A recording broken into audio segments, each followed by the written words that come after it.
করা রাজনৈতিক দল গঠন করলে স্বাগত জানাবে বিএনপি। প্রশাসন কিংবা রাষ্ট্রের সহায়তা নিলে হতাশ হবে জনগণ। গণতান্ত্রিক রাজনৈতিক অধিকার বঞ্চিত এইসব তরুণদের কেউ যদি জনগণের অধিকার প্রতিষ্ঠায় নতুন রাজনৈতিক দল গঠন করে, অবশ্যই বিএনপি সে উদ্যোগকে স্বাগত জানায়। ৫৪ বছরে মানুষ নির্যাতনকারীদের কালো তালিকা প্রকাশের দাবি জামায়াতের। নির্বাচনের আগেই ফ্যাসিস্টের বিচারে তাগিদ। দিল্লির প্রেসক্রিপশনে কেউ কথা বললে বিরোধ হবে, এই মন্তব্য উপদেষ্টা মাহফুজ আলমের। নির্বাচন করতে পারবে না আওয়ামী লীগ। এই যেন আরেক আয়নাবাজি। দ্বিতীয় মামলায় বেরিয়ে এলো থলের বিড়াল। চাঁপাইনবাবগঞ্জ টাকার লোভে বদলি জেল খাটছে যুবক। ইটভাটার পাশে জমি দখলে হত্যা আগুন। সাতক্ষীরার মোস্তাকের বিরুদ্ধে হত্যা মামলা নিয়ে মুখে কুলুপ এঁটেছে পুলিশও বিচার দাবি। জিম্মি ৪ নারী সেনার বিনিময়ে কারাগারে থেকে মুক্তি পেল ২০০ ফিলিস্তিনি। ঘরমুখো মানুষের ওপর ইসরায়েলি বাহিনীর হামলা। এবং আবারও ঢাকায় ফিরেছে বিপিএল। দুপুরে ফরচুন বরিশালের মুখোমুখি হবে সিলেট স্ট্রাইকার্স। সন্ধ্যায় রংপুরের প্রতিপক্ষ রাজশাহী। দর্শক শুভ সকাল। শুনছিলেন সংবাদ শিরোনামগুলো। সংবাদ সকালে আপনাদের সঙ্গে রয়েছে আমি তানসিয়া জুথি। তরুণদের কেউ নতুন রাজনৈতিক দল গঠন করলে বিএনপি তাকে স্বাগত জানাবে। তবে রাজনৈতিক দল গঠনে প্রশাসন কিংবা রাষ্ট্রের সহায়তা নিলে জনগণ হতাশ হবে বলে মন্তব্য করেছেন বিএনপির ভারপ্রাপ্ত চেয়ারম্যান তারেক রহমান। তিনি আরও বলেন, নির্বাচন নিয়ে বিতর্ক সৃষ্টি করার আগে পরাজিত ফ্যাসিস্টকে সুযোগ তৈরি করে দেয়া হয়। আরও জানাচ্ছেন জান্নাতুল মোহনা। জাতীয় শিক্ষক দিবস উপলক্ষে শনিবার বিকেলে চাকরি জাতীয়করণের দাবিতে রাজধানীর ইঞ্জিনিয়ার্স ইনস্টিটিউশনে শিক্ষক কর্মচারীদের নিয়ে প্রীতি সমাবেশ করে বিএনপি। এ সময় নির্বাচনকালীন সরকার নিয়ে বিএনপির সঙ্গে একাত্মতা জানান অন্যান্য দলের নেতারা। মির্জা ফখরুল ইসলাম আলমগীর যে প্রশ্নটা তুলেছেন সেই প্রশ্ন যুক্তিসঙ্গত। আপনি সরকারে থাকবেন, আবার দলও বাড়াবেন। আপনি নিজে পুরুষ মানুষও বলবেন, আবার মেয়ে মানুষও বলবেন, এরকম হবে না। দল ক্ষমতায় গেলে জিডিপির ৫% শিক্ষা খাতে ব্যয় করার কথা জানান বিএনপির কেন্দ্রীয় নেতারা। এ সময় জ্ঞানভিত্তিক সুন্দর সমাজ গড়তে শিক্ষকদের অবদানকে গুরুত্ব দেওয়ার আহ্বান জানান তারা। বলেন, গণতন্ত্র প্রতিষ্ঠায় বিএনপির আন্দোলন চলবে। জনতার যে বিপ্লব হয়েছে, যে অভ্যুত্থান হয়েছে, তারপরে ছাত্র জনতা যে ক্লাসরুম থেকে বের হয়ে এসেছিল, আমি শিক্ষক হিসাবে বিশ্বাস করি, শিক্ষক হিসাবে আমাদের গুরু দায়িত্ব হচ্ছে সেই প্রত্যেকটি ছাত্র ছাত্রীকে ক্লাসরুমে ফিরিয়ে নিতে হবে। জিডিপির ৫% আগামী দিনে শিক্ষা ক্ষেত্রে বিনিয়োগ ইনশাআল্লাহ করা হবে। অনেক বড় বড় আমরা কলেজ দেখেছি গ্রামে গঞ্জে, কিন্তু ছাত্রদের যে মূল যে বিষয়টি নৈতিক শিক্ষা, সেটা যদি শিক্ষকের মধ্যে না থাকে তাহলে সমাজ একেবারে ভেঙে যাবে, একেবারে তছনছ হয়ে যাবে। বিএনপির ভারপ্রাপ্ত চেয়ারম্যান তারেক রহমান জানান, বিএনপি সংস্কার ও নির্বাচন দুটিরই পক্ষে। তবে বাজার নিয়ন্ত্রণে অন্তর্বর্তী সরকার ব্যর্থতা দায় এড়াতে পারে না। বিএনপি সংস্কার এবং নির্বাচন দুটোরই পক্ষে, দুটোই অত্যন্ত জরুরি। তরুণদের কেউ নতুন রাজনৈতিক দল গঠন করলে বিএনপি স্বাগত জানাবে উল্লেখ করে তিনি বলেন, দল গঠনে প্রশাসন কিংবা রাষ্ট্রের সহায়তা নিলে জনগণ ক্ষুব্ধ হবে। নির্বাচন নিয়ে বিতর্ক সৃষ্টি পরাজিত ফ্যাসিস্টকে সহায়তা করার শামিল বলে মন্তব্য করেন তিনি। গণতান্ত্রিক রাজনৈতিক অধিকার বঞ্চিত এইসব তরুণদের কেউ যদি জনগণের অধিকার প্রতিষ্ঠায় নতুন রাজনৈতিক দল গঠন করে, অবশ্যই বিএনপি সে উদ্যোগকে স্বাগত জানায়। রাজনৈতিক দল গঠন করতে গিয়ে কেউ যদি রাষ্ট্রীয় কিংবা প্রশাসনিক সহায়তা নেন, সেটি জনগণকে হতাশ করবে, কিংবা অন্য রাজনৈতিক দলের প্রতি তাদের আচরণ কিংবা বক্তব্য মন্তব্য যদি ঝগড়াসুলভ অথবা প্রতিহিংসামূলক হয়, সেটিও জনগণের কাছে হবে অনাকাঙ্ক্ষিত। নির্বাচন অনুষ্ঠান নিয়ে বিতর্ক সৃষ্টি করার অর্থ নিজেদের অজান্তে পরাজিত পলাতক ফ্যাসিস্টদের অবস্থানকে শক্তিশালী করা। সর্বোপরি উদার গণতান্ত্রিক বৈষম্যহীন মানবিক বাংলাদেশ গড়ে তোলাই বিএনপির লক্ষ্য বলেও জানান তারেক রহমান। আপনাদের কোনো কার্যক্রম নিয়ে জান্নাতুল মোহনা, দেশ টিভি, ঢাকা। সুষ্ঠু নির্বাচন করে ক্ষমতা হস্তান্তরের জন্য অন্তর্বর্তী সরকারকে সমর্থন করেছে বিএনপি। এমন মন্তব্য করে দলটির স্থায়ী কমিটির সদস্য আমির খসরু মাহমুদ বলেছেন, এর বাইরে অন্য উদ্দেশ্য থাকলে তা ভালো হবে না। আর জাতীয় ঐক্য রক্ষায় দ্রুত নির্বাচনের কোনো বিকল্প নেই বলে জানান স্থায়ী কমিটির আরেক সদস্য সেলিমা রহমান। আলিমুজ্জামান সাফওয়ানের রিপোর্টে বিস্তারিত। শনিবার সকালে বিএনপির প্রতিষ্ঠাতা জিয়াউর রহমানের 89তম জন্মবার্ষিকী উপলক্ষে আলোচনা সভা আয়োজন করে জিয়া পরিষদ। নেতারা বলেন, বর্তমানে যেসব সংস্কারের কথা বলা হচ্ছে তা বিএনপির হাত ধরেই শুরু হয়েছিল। অন্তর্বর্তী সরকারকে সমর্থনের প্রেক্ষাপটও তুলে ধরেন তারা। বিএনপি হচ্ছে সবকিছুর অগ্রগতি, সংস্কার নিয়ে আজকে তোলপাড় সারা দেশ। এই সংস্কার 2 বছর আগে তারেক রহমান সাহেবের নেতৃত্বে আমরা জাতির সামনে উত্থাপন করেছি। এই সরকারের মাধ্যমেই পরবর্তী নির্বাচিত সরকার শান্তিপূর্ণভাবে ক্ষমতা হস্তান্তর করতে হবে।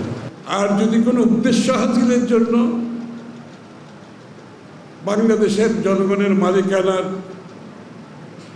নির্বাচনের মাধ্যমে ক্ষমতা হস্তান্তর বিষয়ে যদি অন্য কোনো পরিকল্পনা থাকে গণতন্ত্রের বাইরে, সেটা বোধহয় ভালো হবে। এদিকে জাতীয় প্রেস ক্লাবে গণতন্ত্র ও মানবাধিকার প্রতিষ্ঠায় সংসদ নির্বাচনের ভূমিকা নিয়ে আলোচনায় অংশ নেন বিএনপির স্থায়ী কমিটির আরেক সদস্য সেলিমা রহমান। বলেন, জাতীয় ঐক্য রক্ষায় নির্বাচনের বিকল্প নেই। জাতীয় ঐক্য রাখতে হলে আজকে নির্বাচন দরকার, তা নইলে নানা রকম বিভ্রান্তি সৃষ্টি হচ্ছে, নানা রকম সমস্যা হচ্ছে। এতে করে উপদেষ্টাতে তো রাগ হওয়ার কিছু নাই, কথা বলার কিছু নাই। সরকারের সমালোচনা অবশ্যই করতে পারি আমরা। আমাদের যেটা পছন্দ হচ্ছে না, আমরা যেটা মনে করছি, আমরা ভয় পাচ্ছি, আমাদের জাতীয় ঐক্যটা যেন বজায় থাকে। এ সময় দ্রুত নির্বাচনে রোডম্যাপ ঘোষণার দাবি জানান দলের চেয়ারপারসনের উপদেষ্টা আব্দুস সালাম। আপনি ভয় পান কেন? আপনার ভয় পাওয়ার তো কোনো কারণই নাই। এই কারণে বলবো, বরঞ্চ দেশ নিয়ে যারা ষড়যন্ত্র করছে, স্বাধীনতা নিয়ে যারা ষড়যন্ত্র করছে, সেই ষড়যন্ত্রের মোকাবেলা করতে হলে নির্বাচন দরকার। নির্বাচনের নিয়ে একটা ম্যান্ডেট নিয়ে একটা সরকার দরকার। আলিমুজ্জামান সাফওয়ান, দেশ টিভি, ঢাকা। 54 বছরে যাদের হাতে মানুষ নির্যাতিত হয়েছে তাদের নামের কালো তালিকা প্রকাশ করতে অন্তর্বর্তী সরকারের প্রতি আহ্বান জানিয়েছেন জামায়াত আমির ডাক্তার শফিকুর রহমান। আর দলের সেক্রেটারি জেনারেল মিয়া গোলাম পারোয়ার বলেছেন, নির্বাচনের আগেই মানবতা বিরোধী ফ্যাসিস্টের বিচার করতে হবে, তারপর হবে সংস্কার। সহকর্মীদের তথ্য ও ছবিতে আপনপুর রিপোর্ট। শনিবার ভোলায় কর্মী সম্মেলন করে জামায়াতে ইসলামী। প্রধান অতিথি ছিলেন দলের সেক্রেটারি জেনারেল অধ্যাপক মিয়া গোলাম পারোয়ার। বলেন, নির্বাচনের আগেই মানবতা বিরোধী ফ্যাসিস্টদের বিচার করতে হবে, তারপর সংস্কার। সংস্কার এবং নির্বাচন দ্রুত সম্পন্ন করুন। যৌক্তিক সময় যেটুকু লাগবে জামায়াত ইসলামী সে সময় দেবে, তবে এই নির্বাচনের আগে মানবতা বিরোধী অপরাধীদের বিচার কাজ করতে হবে, জনগণ এটা দেখতে চায়। এদিন দিনাজপুরে কর্মী সম্মেলনে প্রধান অতিথির বক্তব্য রাখেন জামায়াত আমির ডাক্তার শফিকুর রহমান। গুলি করে পঙ্গু বানায় ফেলতে পারে, মামলা দিয়ে জেলে নিতে পারে, তারপরেও শুধু আল্লাহকে পরোয়া করে, এগুলাকে আমরা পরোয়া করি নাই। এ সময় তিনি 54 বছরে যাদের হাতে মানুষ নির্যাতিত হয়েছে তাদের নামের কালো তালিকা প্রকাশ করতে অন্তর্বর্তী সরকারের প্রতি আহ্বান জানান। গত 54 বছরে বাংলাদেশে বিভিন্ন ধর্মের মানুষ যাদের হাতে নির্যাতিত হয়েছে, যাদের উপর জুলুম করা হয়েছে, সেটা খুন, ধর্ষণ, লুট, দখল যাই হোক, চাঁদাবাজি হোক, এদের নামের কালো তালিকা প্রকাশ করে দেন। কোনো জায়গায় কোনো কিছু ঘটলেই সাথে সাথে জামাতে ইসলামীকে দোষ দেয়, এটা এদের বদ হাসলত। এরা জাগরণেও জামাতকে ভয় পায়, এরা গুমের মধ্যেও জামাতকে ভয় পায়। এই ভয়ের জায়গা থেকে তারা ঘায়েল করতে চায় আমাদেরকে, নিজেরা অপকর্ম করে তার দায় আমাদের উপরে চাপায়। এ সময় গেল 15 বছরে আওয়ামী লীগের নির্যাতন, লুটপাট ও অপশাসনের কথাও তুলে ধরেন জামায়াত আমির। আপনপু, নিউজ ডেস্ক, দেশ টিভি। সংস্কার কমিশনের সুপারিশের ভিত্তিতে ন্যূনতম সংস্কার শেষে দ্রুতই নির্বাচন হবে। সেখানে ভারতপন্থী আওয়ামী লীগ কোনোভাবেই অংশ নিতে পারবে না বলে জানিয়েছেন উপদেষ্টা মাহফুজ আলম। শনিবার লক্ষ্মীপুরের রামগঞ্জে স্থানীয় ছাত্র জনতার সংবর্ধনা অনুষ্ঠানে কথা বলেন তিনি।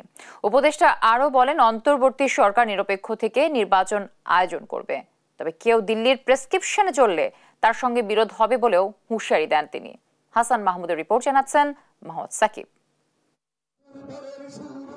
জুলাই বিপ্লবের অন্যতম সংগঠক অন্তর্বর্তী সরকারের উপদেষ্টা মাহফুজ আলমের নিজ গ্রামে সফর উপলক্ষে সংবর্ধনার আয়োজন করেন রামগঞ্জের সর্বস্তরের ছাত্র জনতা।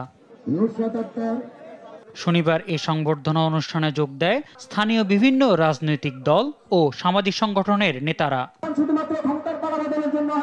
বিচারের দাবি নিয়ে সামনের সারিতে যোগ দেন বৈষম্য বিরোধী আন্দোলনে শহীদ পরিবারের সদস্যরা। যারা আমাদের সন্তানদের খুন করছে তাদের পাশে চাই, এর চেয়ে আর বড় কিছু চাওয়ার নেই, বেশি কিছু আমার আর চাওয়ার নেই। 6 মাস হয়ে গেছে আমার ছেলে হারা গেছে। আমি বুঝি আমার ছেলে হারানোর কত কষ্ট, কত বেদনা। আমার ছেলে আজ 6 মাস আমাকে একবার আম্মু করে ডাকে না, খাইতেও আসে না। আমার একমাত্র ছেলে, আমি এই দুঃখ আমি কার কাছে বলবো? আমিও চাই যারা আমার ছেলেকে মারছে তাদের বিচার হোক। জুলাই আন্দোলনের অন্যতম সংগঠক মাহফুজ আলমকে পেয়ে গর্বিত বলে জানান স্থানীয়রা। সে আমাদের গর্বিত সন্তান, আমাদের সন্তান, সে রামগঞ্জের গৌরব নিয়ে আসছে আমাদের জন্য, এটা আমাদের একটা অহংকার। অনুষ্ঠানে উপদেষ্টা মাহফুজ আলম বলেন, বাংলাদেশে এখন সেনা শাসনের কোনো প্রেক্ষিত নেই। যারা রক্ত দিয়ে স্বৈরাচারের পতন করেছে তারাই সংস্কার করবে। বাংলাদেশে সেনা শাসন আসার কোনো প্রেক্ষিত নেই। আমরা এবার কারো মদদে, কোন রাষ্ট্রের মদদে হাসিনাকে উৎখাত করিনি। আমরা জনগণ, ছাত্র জনতা রক্ত দিয়ে হাসিনাকে উৎখাত করেছি। সরকারের সাথে অন্যান্য ফ্যাসিবাদ বিরোধী শক্তির কোনো বিরোধ নেই, তবে যারা দিল্লির প্রেসক্রিপশনে চলবে তাদের সাথে বিরোধ হবেই বলে হুঁশিয়ারি দেন মাহফুজ। বাংলাদেশপন্থী কারো সাথে আমাদের কোনো বিরোধ নেই, কিন্তু দিল্লির দাবিদারি করার কোনো অপচেষ্টা হলে বিরোধ হবেই হবে। এদিন চাঁদপুরের হাজীগঞ্জে পথসভায় কথা বলেন উপদেষ্টা। বলেন, আগামী নির্বাচন হবে বাংলাদেশপন্থীদের, ভারতপন্থী আওয়ামী লীগকে নির্বাচনে অংশ নিতে দেয়া হবে না বলেও স্পষ্ট জানিয়ে দেন মাহফুজ আলম। যারা বাংলাদেশপন্থী তাদের মধ্যকার নির্বাচন হবে, বাংলাদেশ বিরোধী আওয়ামী লীগ ফ্যাসিবাদীদের কোনোভাবেই নির্বাচনে অংশগ্রহণ করতে দেওয়া হবে না। সংস্কার কমিশনের সুপারিশের ভিত্তিতে ন্যূনতম সংস্কার শেষেই হবে আগামী নির্বাচন। নির্বাচনের মাধ্যমেই গণতন্ত্রের পথে যাত্রা হবে বলেও জানান এই উপদেষ্টা। মোহাম্মদ সাকিব, দেশ টিভি। বাংলা একাডেমি সাহিত্য পুরস্কার 2024-এর পূর্ব ঘোষিত তালিকা স্থগিত করা হয়েছে। শনিবার বাংলা একাডেমির মহাপরিচালক অধ্যাপক মোহাম্মদ আজমের সই করা এক নোটিশে এ তথ্য জানানো হয়। এর আগে গেল 23 জানুয়ারি বাংলা একাডেমি সাহিত্য পুরস্কার 2024-এর জন্য 10 ক্যাটাগরিতে 10 জনের নাম ঘোষণা করা হয়। তারা হলেন কবিতায় মাসুদ খান, কথা সাহিত্যে সেলিম মোর্শেদ, নাটক ও নাট্য সাহিত্যে শুভাশিস সিনহা, প্রবন্ধ বা গদ্যে সলিমুল্লাহ খান, শিশু সাহিত্যে ফারুক নওয়াজ, অনুবাদে GH হাবিব, গবেষণায় মোহাম্মদ শাহজাহান মিয়া, বিজ্ঞানে রেজাউর রহমান, মুক্তিযুদ্ধে মোহাম্মদ হান্নান ও ফোকলোরে সৈয়দ জামিল আহমেদ।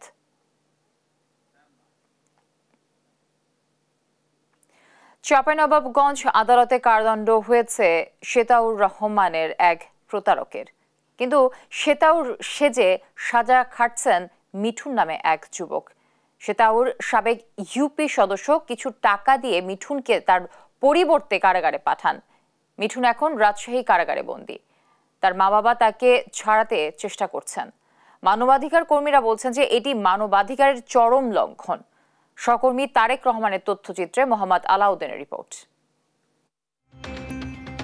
রাজশাহীর বায়া এলাকার FM auto rice and flower মিলের স্বত্বাধিকারী মোহাম্মদ আজিজ 70 লাখ টাকার চেক জালিয়াতির অভিযোগে শেতাউর রহমানের বিরুদ্ধে 2022 সালে একটি মামলা করেন। 2024 সালের 18 এপ্রিল রাজশাহীর যুগ্ম মহানগর দায়রা জজ আদালতের বিচারক রুবিনা পারভিন ওই মামলার রায়ে শেতাউরকে 1 বছরের কারাদণ্ড দেন, জরিমানা করেন 70 লাখ টাকা। মামলার রায় ঘোষণার সময় আসামি শেতাউর পলাতক ছিলেন। এরপর গত বছরের 27 অক্টোবর মিঠুন নামে এক ব্যক্তিকে শেতাউর সাজিয়ে রাজশাহীর আদালতে আত্মসমর্পণ করানো হয়। আদালতে মিঠুন নিজেকে শেতাউর পরিচয় দেন। পরে আদালত তাকে রাজশাহীর কেন্দ্রীয় কারাগারে পাঠান। আর বাইরে প্রকাশ্যেই ঘুরে বেড়ান মূল আসামি শেতাউর রহমান। এদিকে শেতাউরের বিরুদ্ধে আবারও 75,000 টাকার চেক জালিয়াতির অভিযোগে চাঁপাইনবাবগঞ্জে একটি মামলা করেন আইনজীবী আব্দুল মালেক। এ মামলায় কেন্দ্রীয় কারাগার থেকে চাঁপাইনবাবগঞ্জের আদালতে আসামি শেতাউর সেজে থাকা মিঠুনকে নিয়ে যাওয়া হলে বেরিয়ে আসে থলের বিড়াল। এ সময় আইনজীবী আব্দুল মালেক আদালতকে জানান এই আসামি শ্বেতাউর নয়, তিনি অন্য কেউ। পরবর্তীতে মিঠুন আদালতে স্বীকার করেন যে তিনি শ্বেতাউর নন। টাকার বিনিময়ে শ্বেতাউর সেজে কারাগারে যাওয়ার কথা স্বীকার করেন মিঠুন। মূল আসামি হলো শ্বেতাউর রহমান মেম্বার, উনি ছিলেন আসামি, কিন্তু এই মিঠুনকে শ্বেতাউর রহমান সাজিয়ে এই শ্বেতাউর রহমানই ওকে ভিতরে ঢুকিয়ে রেখেছিল। অবশ্য মিঠুনের বাবা মায়ের দাবি দরিদ্রতার সুযোগ নিয়ে শ্বেতাউর প্রতারণা করে কারাগারে বন্দী রেখেছে তার ছেলেকে। তারা এই ঘটনার তদন্ত করে মিঠুনের মুক্তির দাবি জানান। ওরা ঠিক হয়ে যায় 15 দিন 20 দিন পর আমি জানতে পারছি কি ওকে জেলখানা তো বদলি জেলখানা পটকে বাহির কিনকারে নিয়ে চলে এসে কয়েকদিন পর জানতে পারছি তা চিল্লানি উনি চাচানো না কিছু বললো না জেনে। এদিকে এমন ঘটনায় হতবাক মিঠুনের প্রতিবেশীরাও। শ্বেতাউর মেম্বারের চেকের কাছে ওই জেল কাটছে মিঠুন। এ বিষয়ে মানবাধিকার কর্মী অ্যাডভোকেট মোয়াজ্জেম হোসেন আলী জানান, অন্যের হয়ে জেল খাটানো মানবাধিকারের চরম লঙ্ঘন। এটি আইন ও মানবাধিকারের চরম লঙ্ঘন বলে আমি মনে করি। যে সকল ব্যক্তি দায়ী এবং এই ক্ষেত্রে যারা অশোভন কার্যক্রম করেছে এবং আইনকে উপেক্ষা করেছে, নীতিকে লঙ্ঘন করেছে, তাদের আইনের আওতায় এনে এই দৃষ্টান্তমূলক শাস্তি হওয়া প্রয়োজন বলে মনে করি। নিরপরাধ মিঠুন মুক্তি পাবে আর অপরাধীর শাস্তি হবে, এমনটাই আশা আদালত সংশ্লিষ্টদের। মোহাম্মদ আলাউদ্দিন, নিউজ ডেস্ক, দেশ টিভি। সাতক্ষীরার শ্যামনগর উপজেলায় ফসলি জমি দখল করে অবৈধ ইট ভাটার পরিধি বাড়াতে মরিয়া মোস্তাক। কৃষকদের উপর দিনের পর দিন চালিয়ে যাচ্ছেন অত্যাচার। গেল 9 জানুয়ারি তার পেতে রাখা বৈদ্যুতিক তারে জড়িয়ে প্রাণ হারাতে হয় এক কৃষককে। মাস পেরুলেও নেই হত্যা মামলার কোনো অগ্রগতি। সহকর্মী শরীফুল্লাহ কায়সা সুমনের রিপোর্ট, জানাচ্ছেন নুসরাত শোভা। এ জগতে হায় সেই বেশি চায় আছে যার ভুরি ভুরি, রাজার হস্ত করে সমস্ত কাঙালের ধন চুরি। সাতক্ষীরার শ্যামনগর উপজেলার ইসাপুর গ্রামের মোস্তাকি যেন রবীন্দ্রনাথের 2 বিঘা জমি কবিতার সেই লোভী রাজা। ইটভাটার মালিক মোস্তাক, অভাব নেই ধন সম্পদের, তবু ইটভাটার পাশের জমিগুলোর দিকে তার শকুনের দৃষ্টি। ভাটার পাশে থাকা একটি দোকানে আগুন লাগিয়ে দখলে নেন দোকানের জায়গা। শুধু তাই নয়, পালিত লাঠিয়াল বাহিনী নিয়ে উত্ত্যক্ত করেন আশেপাশের মানুষদেরও। উদ্দেশ্য জমি দখল। মোস্তাকের লালসার শিকার হন স্থানীয় মনসুর কাগুজি। বেশ কিছুদিন ধরেই তাকে জমি ছেড়ে দিতে হুমকি দিয়ে আসছিল মোস্তাকের লোকজন। রাজি না হয় জমিতে ফেলে রাখা হয় বিদ্যুতের খোলা তার। পরে মাঠে কাজ করতে গিয়ে বিদ্যুতায়িত হয়ে গেল 9 জানুয়ারি মৃত্যু হয় কৃষক মনসুরের। আমার আব্বার ওই জমিটা 3 একর ফসল নেয় আমার আব্বা। এখন এই জমিটা ওরা নিতে চাচ্ছে। আমার আব্বার মারবে বলে তাই ওরা তো এইভাবে পরিকল্পিতভাবে রেখেছে। রেখে মারার পরে আমার আব্বা তো ওইখানে যাবে কি করে, ওইখানে তো আমার আব্বার ওটাই নিয়ে গেছে। আর আব্বা তো ওরা সরানোর ব্যবস্থা করেছে, কেউ দেখে ফেলেছে, এই জন্য আমার আব্বার সরাতে পারিনি ওরা। শুধু মনসুর নয়, এমন অসংখ্য কৃষক প্রাণ ভয়ে দিন কাটাচ্ছেন ইসাপুরে। মোস্তাকের ইট ভাটার পাশে নিজেদের জমি থাকাই যেন কাল হয়েছে তাদের। এই মোস্তাক হাজি আমাদের এই জমির পাশে এসে ভাটা করে আমাদের প্রচুর পরিমাণে নির্যাতন চালাচ্ছে।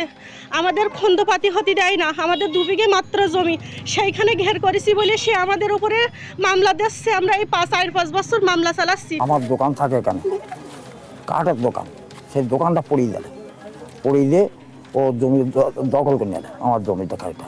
প্রতিবাদ করতে গেলে ও থানা পুলিশে অভিযোগের কথা জানালে পুলিশকে নিজের পকেটে রাখেন বলে হুমকিও দেন মোস্তাক।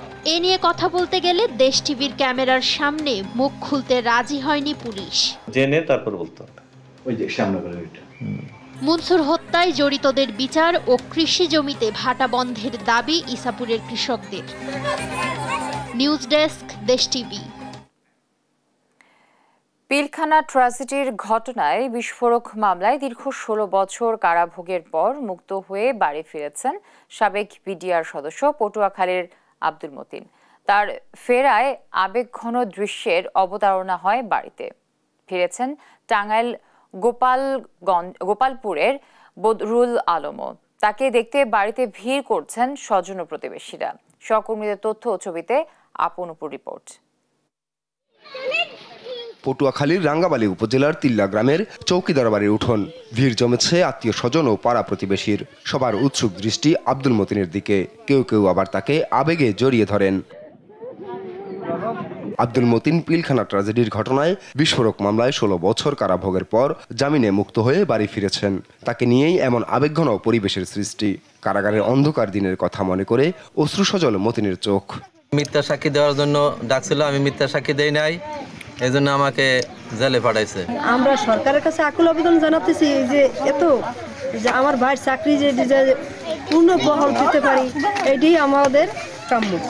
2019 সালের ডিসেম্বরে বিজিবিতে চাকরি হয় মতিনের ছোট ছেলে আসাদুজ্জামান সাগরের। অজ্ঞাত কারণে 6 মাসের মধ্যে তাকে চাকরি থেকে অব্যাহতি দেওয়া হয়। দুজনেরই চাকরি পুনর্বহালের দাবি। 2019 সালে বিজিবিতে চাকরি পাওয়ার পরেও আমাকে ট্রেনিংয়ে ডাকা হয়। ট্রেনিং ঠিক 6 মাস পরে পাসিং আউটের 5 দিন আগে আমাকে মিথ্যা কারণ দেখিয়ে আমার বাবার ষড়যন্ত্রের সাথে ষড়যন্ত্র মিল রেখে আমাকেও সেই ষড়যন্ত্রের অন্তর্ভুক্ত করা হয়। পরবর্তীতে আমার চাকরি থেকে আমাকে ডিসমিস করে দেওয়া হয়। এদিকে 40 দিন বয়সী কন্যা সোনালীকে রেখেই কারাগারে যেতে হয় টাঙ্গাইলের বদরুল আলমকে। 16 বছর পর মুক্তি পেয়ে বাড়ি ফিরে দেখেন সবই পরিবর্তন হয়ে গেছে। 40 দিনের সেই শিশু এবার এসএসসি পরীক্ষার্থী। বাবাকে কাছে পেয়ে আবেগাপ্লুত সোনালী। এখন খুব ভালো লাগতেছে, কারণ আমার বাবা ফিরাইছে বাড়িতে, এখন অবশ্যই ভালোই লাগবো। অতি কষ্টে দিনাতিপাত করা রেখা আক্তার একসময় ছেড়েই দিয়েছেন স্বামীর ফেরার আশা। এতদিন পর স্বামীকে কাছে পেয়ে খুশি তিনিও। পিলখানার ঘটনার সময় ব্যারাকে থেকেও আসামি হয়েছেন। দাবি করে চাকরিতে পুনর্বহাল ও ক্ষতিপূরণ চাইলেন বদরুল। এই ঘটনার সাথে আমরা কোনো কিছুই জানতাম না। আমরা তো প্যারেডে ছিলাম, প্যারেডে শেষ হবো, আমরা ছুটি চলে আসবো। আমাদের কার্যক্রম, সকল কার্যক্রম আমাদের শেষ হয়ে গেছিল। তো আমরা ছুটি যাওয়ার জন্য প্রস্তুত হয়েছিলাম, কিন্তু আমরা ছুটি আর যাইতে পারি নাই। পরে এই ঘটনার পরেও আমি 2 মাস চাকরি করি, তারপরে আমার পিলখানা থেকে ওই পুলিশের কাছে হস্তান্তর করে। তখন আমার খুব কষ্ট ছিল। এখন মনে করেন যে এখন বাড়িতে আসছে, এখন আমার একটাই অনুরোধ যে চাকরিটা যেন ফেরত পায়। হতদরিদ্র বদরুলের পরিবারের পাশে দাঁড়াতে সরকারের প্রতি আহ্বান জানিয়েছে এলাকাবাসী।